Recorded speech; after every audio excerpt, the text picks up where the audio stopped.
कानी बहू।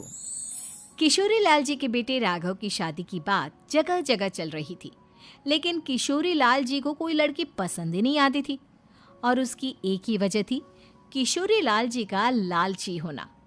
उनको लड़की वालों से मोटा दहेज चाहिए था और इसी चक्कर में एक दिन वो एक बहुत पैसे वाले के घर अपने बेटे का रिश्ता लेकर पहुंचे। उस आदमी का नाम था ओम प्रकाश।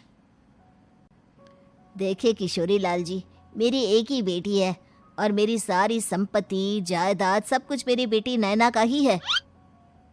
पापा, नाम से लगता है बहुत खूबसूरत होगी। कितना अच्छा नाम है ना, नैना। ओ, वैसे बात तो सही है आपकी। अब इतना पैसा है, जमीन जायदाद है, इकलौती बेटी, आप भी क्या करेंगे? सब कुछ उसे ही देंगे ना। बिल्कुल ठीक पहचाना आपने। बस बेटी की शादी और सारी जायदाद उसके नाम। पापा, बिना देखे हाँ कर दीजिए ना। इतना अच्छा रिश्ता फिर कहाँ मिलेगा? माला माल हो जाएंगे हम। मैं अपनी बेटी को बुलाता हूँ। अरे नहीं नहीं नहीं नहीं, आपकी बेटी का नाम नैना है, सुनकर ही लगता है बहुत सुंदर होगी। रहने दीजिए अंकल, मैं तो आपकी बेटी के नाम से ही इतना खुश हो गया हूँ कि उसे बिना देखे शादी करने को तैयार हूँ। अब तो मैं उसका चेहरा सीधे शादी के बाद ही देखूंगा। और इस तरह राघव नैना का चेहरा नहीं देखता और उससे शादी कर लेता है। शादी के बाद अपनी सुहाग रात पर जब राघव नैना का घूंघट उठाकर देखता है तो नैना की आंखें बंद थी। कितनी खूबसूरत हो तुम नैना, जरा अपनी आंखें खोलकर मेरी तरफ देखो तो सही। नहीं, मुझे शर्म आती है। अरे, मैंने तुम्हें शादी से पहले भी नहीं देखा, और अब अगर तुम आंखें खोलकर मुझे देखोगी भी नहीं तो मुझे अच्छा कैसे लगेगा? इससे पहले कि नैना अपनी आंखें खोलकर राघव की तरफ देखती, अचानक से लाइट चली गई और राघव नैना को पूरी तरह से देख भी नहीं पाया। अगली सुबह नैना राघव के लिए नाश्ता बनाकर लेकर आई। अरे ये क्या, आधा पराठा सीका हुआ है और आधा बिल्कुल कच्चा। ये तुमने क्या किया नैना? बहू, तुमने क्या आधा पराठा तवे से नीचे लटका कर रखा था, जो आधा सिका है और आधा कच्चा? मुझे जितना दिखेगा उतना ही तो सीखूंगी ना पापा जी। जहाँ जहाँ मुझे नजर आ रहा था वहाँ मैंने सीख लिया, जहाँ जहाँ नहीं दिखा वहाँ कच्चा रह गया होगा। इसका क्या मतलब है? ये कैसा मजाक कर रही है तुम? अरे बहू, तुमने इतना लंबा घूंघट क्यों लगाया हुआ है? देखो, हमारे घर में बहुओं को बेटी की तरह रखा जाता है, और फिर तुम तो इतना सारा माल लेकर आई हो। देखो, ये घूंघट डालकर रखने की कोई ज़रूरत नहीं है। हाँ नैना, पापा जी ठीक कह रहे हैं, तुम तो आराम से रहो, अपना ही घर समझो। नैना अचानक से अपना घूंघट उठा लेती है। अरे ये क्या पापा, नैना की तो एक आंख फूटी हुई है। नाम से नैना, लेकिन ये तो कानी बहू निकली। मेरे साथ धोखा हुआ है, धोखा। बिना दिखाए अपनी कानी लड़की मेरे संग ब्याह दी। मुझे कानी बीवी नहीं चाहिए। मुझे अभी ओम प्रकाश जी से बात करनी पड़ेगी। आखिर उन्होंने मेरे साथ ऐसा किया क्यों? अरे, आप लोगों ने ही तो पापा से कहा था कि आप लोग शादी से पहले मुझे देखना नहीं चाहते। अब मेरे पापा पर क्यों इल्जाम लगा रहे हैं? अरे लेकिन उन्हें बताना तो चाहिए था ना कि तुम कानी हो, एक आंख से तुम्हें दिखाई नहीं देता। किशोरी लाल और राघव नाराज होकर ओम प्रकाश को अपने घर बुलाते हैं।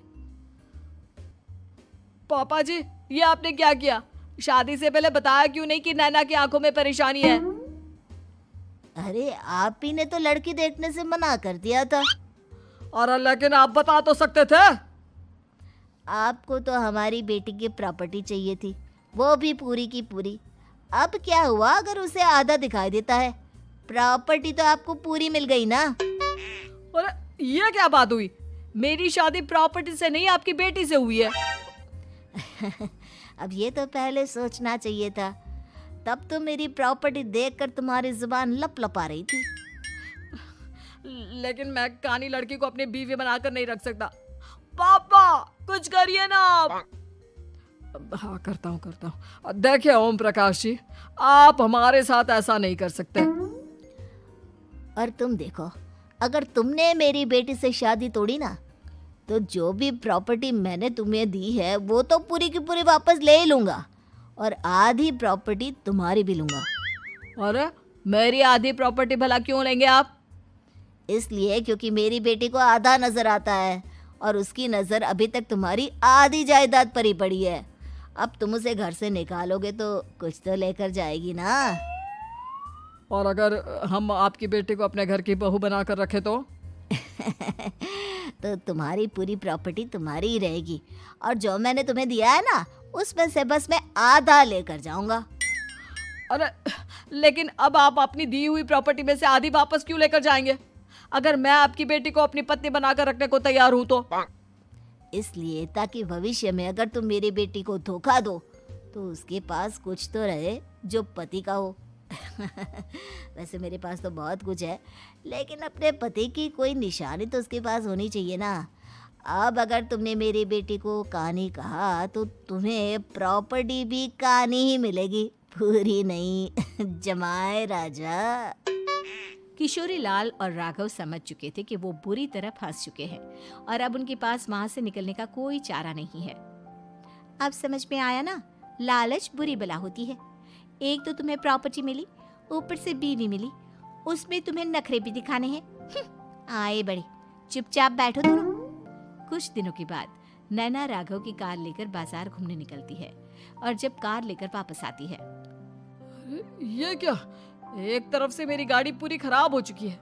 लगता है तुमने मेरी गाड़ी को किसी दूसरी गाड़ी के साथ एक्सीडेंट किया है। अरे अरे कितना बड़ा नुकसान कर दिया तुमने बहू। वो क्या है ना पापा जी, मुझे एक आंख से दिखाई नहीं दे रहा था, सामने से गाड़ी आ रही थी।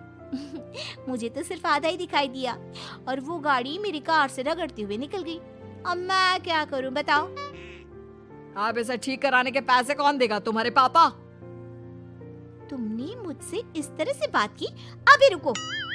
नैना राघव की शिकायत ओम प्रकाश को कर देती है।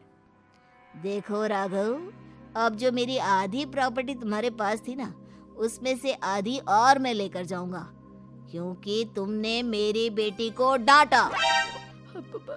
अरे नहीं नहीं पापा जी, गलती हो गई, माफ कर दो।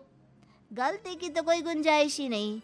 अगली बार मेरी बेटी को डांटा तो बची हुई आधी में से आधी और ले जाऊंगा।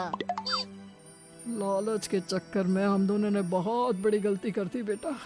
एक तो तुम्हें कानी बहू मिली और ऊपर से जो माल मिला वो भी काना।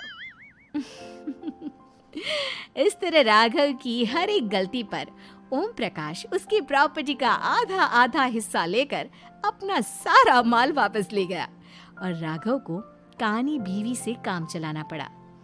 भाई लालच वाकई में बुरी बला है।